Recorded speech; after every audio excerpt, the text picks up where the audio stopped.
अभी हम इस पैराग्राफ से चलेंगे। अब्दुल टेजवर चढ़ला। पहले पैराग्राफ में हमने देखा था कि दाजी साहब ने उसे सत्कार, तेव्हा देखो पीछे एक लाइन जाते हैं कि ये थोड़ा सा आपको समझ में भी नहीं आया था। तेव्हा त्या सत्काराचा स्वीकार अब्दुल मियांनी इथं येऊन करावा। दाजी साहब ने राम भगवान का सेतु बंधन के बारे में बताया था उदाहरण, तब अब्दुल मियाँ से कंपेयर कहा था। तब रिक्वेस्ट किया कि अब्दुल मियाँ ने स्टेज पर आकर ये सत्कार जो उनको दिया जा रहा है वो स्वीकार करे, ऐसी उन्हें विनंती करके बुलाया था। स्वीकार अब्दुल मियांनी इथे येऊन स्वीकार करावा अशी विनंती केली होती। अभी हम अगले पैराग्राफ पे जाएंगे। अब्दुल स्टेजवर चढ़ला। अब्दुल आया स्टेज पर। दाजी साहब ने उन्हें रिक्वेस्ट किया था। अब्दुल मियाँ स्टेज पर आया। अब्दुल स्टेजवर चढ़ला। दाजी साहेबांनी फुलांचा गुच्छ, फूलों का बुके देकर, गुच्छ ढेर सारे फूलों का एक साथ एक गुच्छ बनाया जाता है, बुके बनाया जाता है, उसे गुच्छ कहते हैं। दाजी साहब ने अब्दुल मियाँ के हाथ में फूलों का गुच्छ दिया आणि तपोवनातील लोकांनी तयार केलेली सुंदर फुलदाणी त्याला दिली। और तपोवन के लोगों ने तैयार किया हुआ एक सुंदर फूलों की फुलदानी दाजी साहब ने उसको दिया। एक फूलों का गुच्छ दिया और एक फुलदानी दिया। फुलदानी एक फ्लावर पॉट के जैसा होता है, एक सुंदर, उसे दिया। टाळ्यांचा कडकडाट झाला। फिर जैसे ही दाजी साहब ने अब्दुल मियाँ का अभिनंदन किया, फूलों का गुच्छ देकर, फुलदानी देकर, तो लोगों ने तालियों का बरसाव किया। कडकडाट म्हणजे तालियों का आवाज़, क्लॅप का आवाज़। अब्दुल अतिशय भारावून जाणे, आश्चर्यचकित होणे। अब्दुल बहुत आश्चर्यचकित हुआ।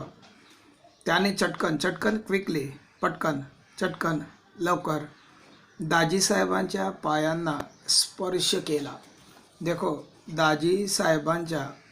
त्याने चटकन दाजी साहेबांच्या पायांना स्पर्श केला। देखो, स्पर्श केला। बराच उशीर झाला होता, देर हो गई थी बहुत। अमरावतीहून आलेली निमंत्रित मंडळी मोटारीतून जाणार होती। देखो, वहाँ जहाँ प्रोग्राम था वहाँ अमरावती ये प्लेस से बहुत लोग वहाँ प्रोग्राम में आए थे। मोटारी मुझे मोटार कार से आए थे। निमंत्रित, आमंत्रित, जिनको आमंत्रण दिया था वो मंडळी म्हणजे लोग मोटार गाड़ी से, कार से आए थे। दाजी साहेबांनी अब्दुल्ला त्यात बसवले। आता दाजी साहब के प्रोग्राम में आए थे तपोवन में, अमरावती से आए हुए लोग, और वहाँ रिटर्न उसे भी जाना था, अब्दुल को भी। उसके पास कोई गाड़ी घोड़ी नहीं थी, लेकिन किसी एक पहचान के गाड़ी में दाजी साहब ने क्या किया, अब्दुल्ला त्यात बसवले, किसी एक पहचान के गाड़ी में बिठाया और बोला इन्हें भी घर छोड़ दो। मोटार धावत गेले। आता मोटार आहे, भाग कर गाड़ी निकली। अब्दुल विचार करत होता। अब्दुल बैठकर विचार कर रहा था कि मेरे जैसे इंसान का कितना सम्मान हुआ। आज शन्नूला आणायला हवे थे। फिर उसके मन में एक विचार आया कि आज मैं तपोवन में क्यों जाता था साल में 2 दिन, और पैसों से सम्मान कितना बड़ा होता है, तो आज बोले शन्नू को यहाँ लाना चाहिए था, आणायला पाहिजे होते, इस प्रोग्राम में लाना चाहिए था। तिचा गुस्सा तरी कमी झाला असता। उस गुस्सा हिंदी शब्द है एक्चुअली, राग। उसका जो राग है, क्रोध है मन में तपोवन जाने का, वो थोड़ा कम हो जाता था। तिचा गुस्सा तरी कमी झाला असता। आकाशात अष्टमीचा चंद्र हसत होता। आसमान में उस दिन अष्टमी थी और अष्टमी का चांद आसमान में हंस रहा था। ऐसी कल्पना उसके दिल में आ गई, मन में आई। आकाश मेघ रहित निळ्या नितळाईनं नटले होते। मेघ रहित का मतलब क्या होता है? मतलब कि आसमान में काले बादल नहीं थे। मेघ के बगैर नीला आसमान, नितड़ाई जैसे पानी नितड़ होता है, जैसे माखन को हम गरम करते, हीट करते, उसका घी बनाते हैं तो नितड़ एकदम घी बनता है। नितड़ मुझे स्वच्छ साफ एकदम। वैसे आसमान भी बगैर बादलों से बहुत नीला सुंदर दिखाई दे रहा था, नटला होता, मुझे सजा हुआ था। आकाश मेघ रही तो निळ्या नितळाईने नटले होते। आसमान भी बादलों के बगैर नीला अंबर बहुत अच्छा सुंदर सजा हुआ दिखाई दे रहा था। वातावरण अंतर्बाह्य, वातावरण अंदर बाहर, मन के अंदर भी और बाहर भी प्रसन्न वाटत होते। देखो बेटा, मन को जब दुख होता है ना तो बड़े गलत गलत विचार मन में आते हैं। आनंद होता है तो अंदर बाहर मन साफ होता है, पवित्र होता है, आनंदी होता है, तो बाहर भी आनंद लगता है उन्हें। निसर्ग भी सुंदर दिखाई देता है। देखो, कितना भी मन दुखी हो तो निसर्ग सुंदर नहीं दिखाई देगा। रोते हुए इंसान को आसमान सुंदर थोड़ी दिखेगा। रोते हुए इंसान को खाने की इच्छा भी नहीं होती है।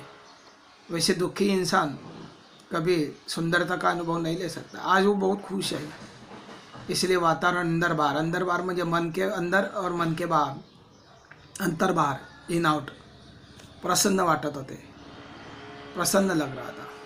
अंबा देवीच्या चौकात मोटार थांबली, आ गई गाड़ी। अमरावती में आई। अमरावतीहून आए हुए जो निमंत्रित लोग थे वो अभी अमरावती में पहुंच गए। अंबाबाई का मंदिर था, वहाँ चौक में गाड़ी रुक गई। अब्दुल खाली उतरला, अब्दुल नीचे उतरा गाड़ी से, घर आया। अब्दुल येता शन्नू उठली।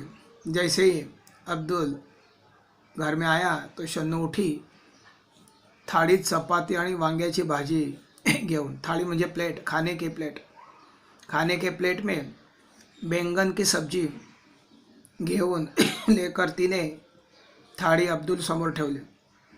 चपाती म्हणजे रोटी पोड़ी, भाजी बैंगन की और चपाती थाली में रखकर अब्दुल के सामने रखी, म्हणजे खाना परोसा उन्हें। अब्दुल एखाद्या अपराध्यासारखा मान खाली घालून जेवू लागला। अब्दुल बेचारा एक अपराधी के जैसे नीचे अपनी नेक गर्दन नीचे मान करते हुए अपराधी के जैसे खाना खाने लगा। अब्दुल एखाद्या अपराध्यासारखा, एखाद्या अपराध के जैसे अब्दुल जी मान म्हणजे नेक गर्दन नीचे करते हुए खाने लगा, जेवू लागला, खाने लगा। तू नहीं खाएगी? देखो क्वेश्चन मार दिया है। उसने अपने पत्नी को कहा, भाई तू नहीं खाएगी? नहीं, जी नहीं चाहता खाने को। देखो हिंदी ज़रा थोड़ी बोली भाषा की है, तो ये अक्सर बोली भाषा में ऐसे शब्द बोलते हैं। नहीं, जी नहीं चाहता खाने को, एक्सक्लेमेटरी मार्क है बेटा, उद्गारवाचक वाक्य है ये। जी नहीं करता है खाने के लिए। अनवर जेवला, सेकंड सवाल किया कि अनवर ने खाना खाया? जेवला, पण खिम्यासाठी हट्ट धरून बसला होता। जब अनवर का सवाल किया कि भाई अनवर ने खाना खाया का, खाया क्या उसने खाना अनवर ने, तो पत्नी ने कहा हाँ खाना तो खाया, लेकिन खीमा खाने के लिए जिद कर रहा था, खीमा मांग रहा था। खीमा म्हणजे एक वीट, मटन का एक प्रकार होता है, एक मटन का प्रकार होता है बेटा। वो बोले खाना तो खाया जो है वो, लेकिन खीमा मांग रहा था, जिद कर रहा था, जिद करके बैठ गया, मुझे खीमा चाहिए। कहाँ से देंगे? अब्दुलच्या हातातला घास हातात राहिला। देखो ना कि जो बच्चे खाने की चीज़ मांगते हैं वो हम उम्मीद पूरी नहीं कर सकते इस दुख के वजह से। जो हाथ में खाने का जो घास था, घास में जो गिराई थी, वो हाथ में रह गया। देखो ना, निवाला था ना हाथ में, हिंदी में निवाला बोलते हैं। हाथ में निवाला रखा था, वो मुंह में जाएगा उसके पहले उसने कहा कि हाँ खाना तो खाया, लेकिन खीमा मांग रहा था, जिद करके बैठा था। तो अब्दुल को बुरा लगा कि देखो ना, बच्चों की खाने की इच्छा भी हम पूरी नहीं कर सकते, इतना भी घर में पैसा नहीं है। तो बेचारे का जो हाथ में निवाला था वो थाली में वापस गया, लेकिन खाने की इच्छा नहीं गई। देखो अब्दुलच्या हातातला घास हातात राहिला, हात में रह गया। एकाएकी जेवणावरची इच्छा मारून गेली। अचानक खाने की जो इच्छा थी मन में, वो उसकी मर गई। क्या होता है, कभी मैंने अभी कहा कि दुखी मन खाना खाने की इच्छा नहीं करता है। एक बच्चे की उम्मीद भी हम पूरी नहीं कर सकते, ये उसे बड़ा दुख हुआ। एकाएकी अचानक जेवणावरची इच्छाच मरून गेली, खाने के प्लेट से उड़ गया, उठा और खाने की इच्छा ही मर गई। तोंडात घास घोड़ू लागला, मुंह में जो निवाला पहला गया था वो भी गले से उतर नहीं रहा था। घोड़ू लागला म्हणजे जबान के जबान ही घूमने लगा हो, लेकिन गले से निवाला उतर नहीं रहा था। कितीदा सांगितलं हा धंदा सोडून दूसरा धंदा सुरू कर आपण, डॅ डॅ डॅ। वापस उसके पत्नी ने कहा हुआ शब्द, वापस उसकी पत्नी ने वो दोहराया। कितनी बार बताया कि ये धंदा छोड़ दो, कितीदा सांगितलं, कितने बार बताया हा धंदा सोडून द्या, ये धंदा छोड़ दो, दूसरा धंदा शुरू करा, दूसरा धंधा शुरू करो। पण का मतलब ये कहना चाहते कि आप सुनते नहीं हो। आप तपोवन जाना पसंद करोगे लेकिन धंधा बदलोगे नहीं। ये चूड़ियों का पुराना धंधा है, इसमें कोई मिलता नहीं है, धंधा अच्छा होता नहीं, मुनाफा नहीं होता है, बैलेंस नहीं रहता है, लेकिन आप सुनते नहीं हो। ऐसा बहुत सारा कुछ उनको सुनाना चाहती है। शन्नूचे पुढचे बोलणे अब्दुल ने ऐकलेच नहीं, मतलब पण के आगे उन्होंने शन्नू का कहना सुना ही नहीं। शन्नूचे पुढचे बोलणे अब्दुल ने ऐकलेच नहीं, सुना ही नहीं। तो चटकन उठला, तुरंत वहाँ से उठा, हाथ धोऊन अनवरच्या शेजारी येऊन पडला, हाथ धो लिया, खाना खाते खाते उठ लिया। बीबी बोल रही थी, कितने बार बोला धंधा छोड़ दो, ये धंधा छोड़ दो, पण के आगे क्या उसने सुना ही नहीं। निकल उठा वहाँ से, चटकन जल्दी हाथ धो लिया और धोकर अनवर के बाजू में लेट गया। अनवर जहाँ काट पर सोया था वहाँ उसके बाजू में लेटा।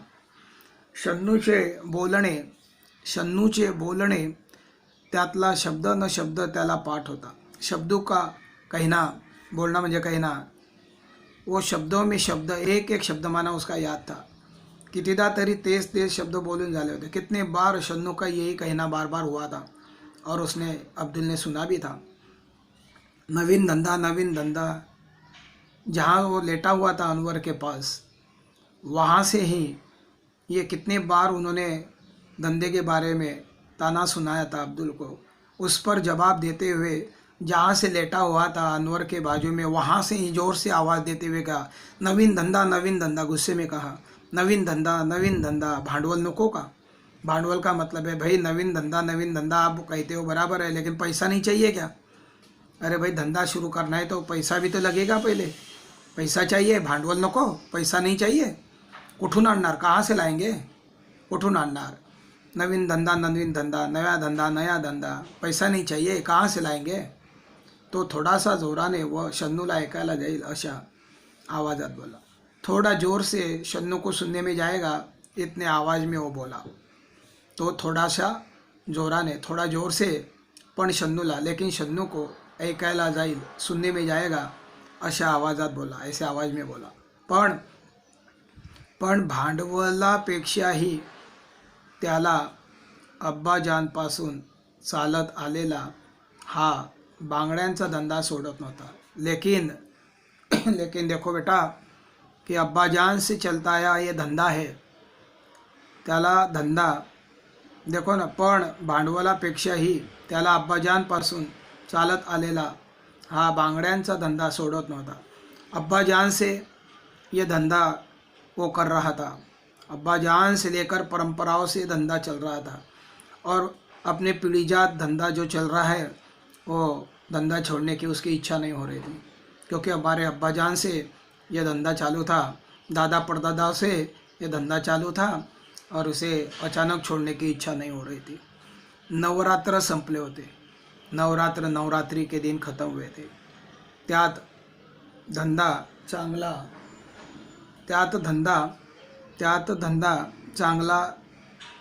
झाला। नवरात्र के टाइम में धंधा अच्छा होता है। नवरात्र देखो बेटा, नवरात्र संपले होते, त्यात धंधा चांगला झाला। नवरात्रि में अष्टमी के दिन होते हैं, धंधा अच्छा होता है। अब्दुल का भी धंधा अच्छा हुआ। लोग आता दिवाळीच्या तयारीला लागले होते। अभी लोग दिवाली के तैयारी में लगे हुए थे। रघु भैया ने दुकानाला रंग देण्याचे काम काढले होते। देखो, रघु भैया ने दुकान को कलर देने का काम चालू था। मुझे रघु भैया ने कलर देने का काम निकाला था। अब्दुल दुकानावर आला। अब्दुल दुकान पर आया। त्याचा चेहरा उदास दिसत होता। उसका चेहरा बड़ा दुखी था, निराश था, खिन्न था।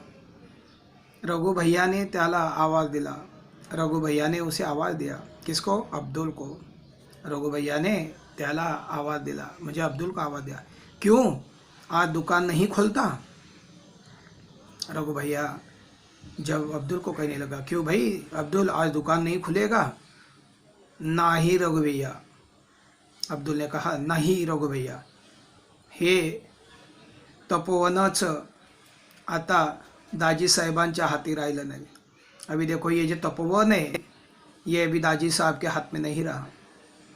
अभी ये तपोवन दाजी साहब ये यहाँ चलाते थे, इनके अंडर में था। अभी दाजी साहब ही नहीं रहे।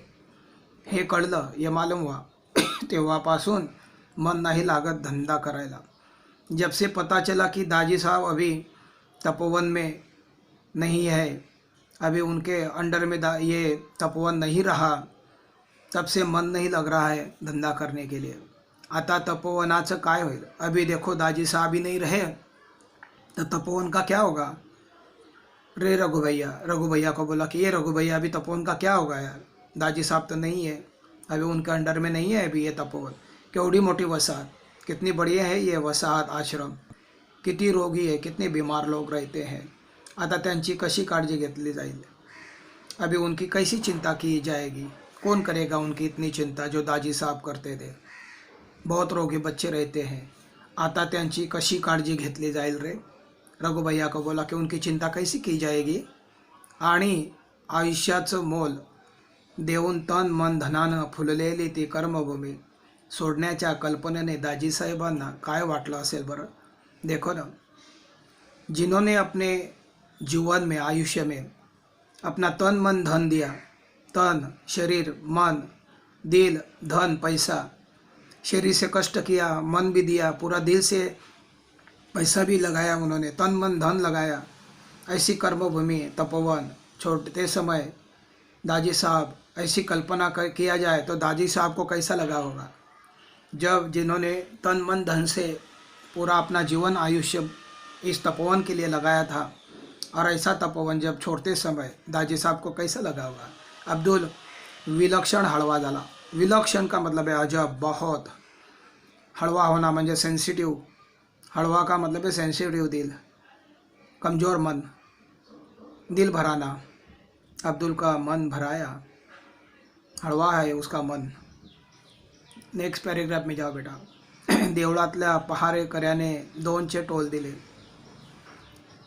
देवळ म्हणजे मंदिर, मंदिर का जो पहारेकरी है, वॉचमैन, वह पहारेदार, उसने दोल के बेल बजाई।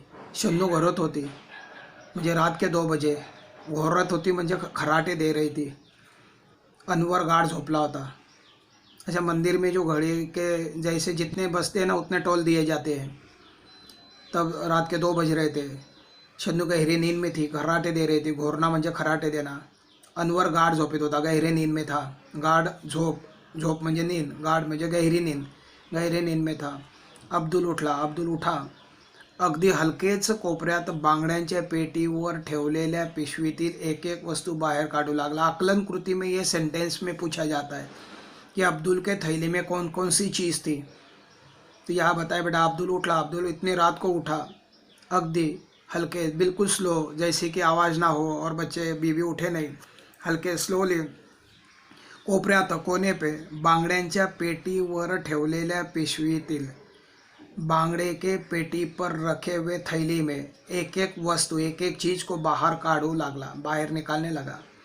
पाउडर चा डब्बा, अभी आकलन कृति में ध्यान देना कि ये एक एक चीज़ आपको आकलन कृति में पूछी जाती है। पाउडर का डब्बा, रुमाल, रिबिनी, पीना, सोनेरी बांगड्या, साध्या बांगड्या, नायनांच्या बांगड्या, अभी आपको पूछा जाता है कि अब्दुल के थैली में कौन कौन से चीज़ थे, तो पावडरचा डबा, रुमाल, रेबिनी, पिना, अनेक वचन रेबिनी, एक वचन रेबिन, पिना, एक वचन पिन, सोनेरी बांगड्या, बांगडी एक वचन, अनेक वचन, बहुत होता था ना सामान, साध्या बांगड्या, सिंपल चुड़िया, नायनांच्या, नायनन एक प्रकार होता है, नायनन की बांगड्या, संक्रांतिला हे सारे तपोवनात नेणार। अभी आने वाले संक्रांत को अब्दुल तपोवन में लेके जाने वाला था। जैसे उन तपोवन के लेडीज़ ने, औरतों ने, महिलाओं ने उन्हें ये डिमांड किया हुआ था।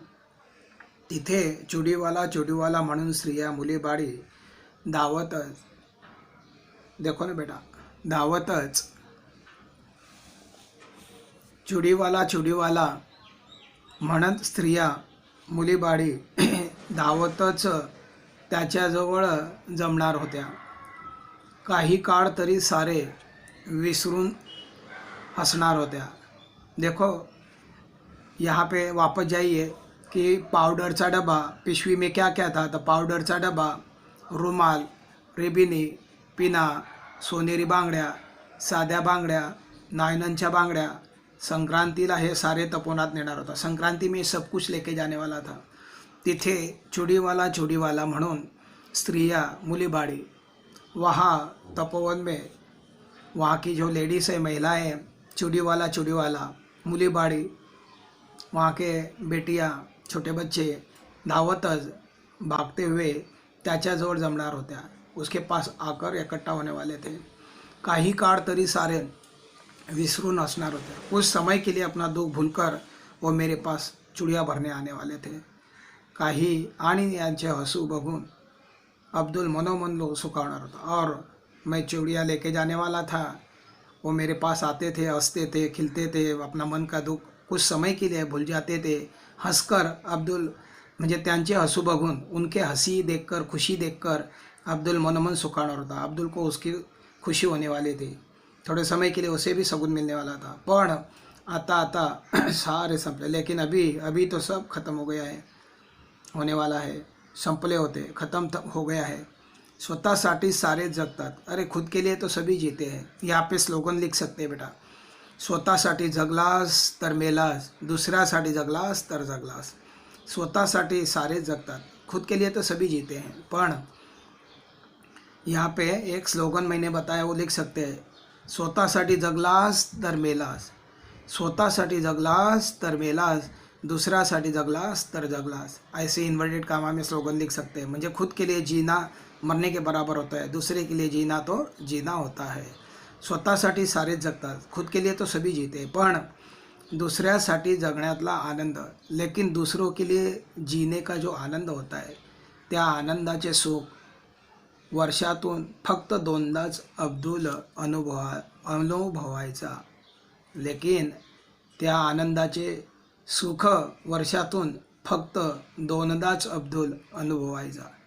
मतलब साल में 2 बार तपोवन में जाने वाला जो अब्दुल है, उसको सिर्फ साल में 2 बार ये आनंद का, खुशियों का अब्दुल को अनुभव मिलता था। पण आता ते ही मिलणार नव्हते। अभी तो वो 2 दिन साल के, वो भी खुशियों के दिन उसे नहीं मिलने वाले हैं। एखाद्या वस्त्राचा एकाएकी रंग उडून जावा, जैसे उन्होंने मन में कल्पना की कि जैसे एखादा कपड़े पर कलर होता है और अचानक वो कलर उड़ जाए, तशी त्याची जीवन इच्छा एकाएकी उडून गेली। एखादे कलरफुल कपड़े का कलर अचानक उड़ जाए, वैसे ही उसके भी जीवन इच्छा अचानक वो कलर के जैसी उड़ गई है, एकाएकी अचानक उडून गेली। एखाद्या वस्त्राचा एकाएकी रंग उडून जाणं, म्हणजे एखादे कलरफुल कपड़े का कलर अचानक उड़ जाए, तशी त्याची उस प्रकार से उसकी भी जीवन इच्छा एकाएकी उडून गेली है। वो कलर के जैसी, कपड़े के कलर के जैसी उसकी भी जीवन की इच्छा भी अचानक उड़ गई है। त्या साऱ्या वस्तूंकडे बघता अब्दुलचे डोळे पाण्याने काठोकाठ भरून आले। उस चीज़ों के तरफ देखते हुए, वो थैली में जो तपोवन के औरतों को चीज़ लेके जाने वाला था, वो उन्हें प्रसन्न करने वाला था, उसको भी उसका सगुन मिलने वाला था। लेकिन अभी उन चीज़ों के तरफ देखते देखते आँखों में आंसू आ गए। आंखें भर आई, पूरे पलके काठों काठ, जैसे नदी में किनारे भर जाते हैं बाढ़ में, वैसे आंसुओं से उनके आँखों के किनारे भर गए हैं। त्यात तपोवनाचा परिसर विरघळत होता, वही तपोवन का परिसर उनके आँखों के आंसू में पिघल रहा था। हळूहळू स्लो रात्र उतरणीला लागली होती। आहिस्ते आहिस्ते रात उतरती जा रही थी, मॉर्निंग होने वाली थी। ऐसा ये लेसन अब्दुल का चूड़ी वाला ये लेसन है। बहुत ही मस्त सुंदर लेखिका ने हमें बताया बच्चों। चूड़ीवाला जयश्री रुईकर 1939, ये जो लेखिका है, उनके जो 2.5 लाइनें बेटा परिचय आपको सहारा देगी। कभी भी स्वमत लिखते समय परिचय का वापर कीजिए, सुंदर बनाइए। तो ये 2.5-3 लाइन और ये इंट्रोडक्शन 1-2 बार अच्छी तरह से पढ़ो, लेखिका का नाम पढ़ो, उनका जन्म डेट पढ़ो और अच्छा रिवीजन उनका करो। अगले बार हम दूसरा वीडियो देखेंगे।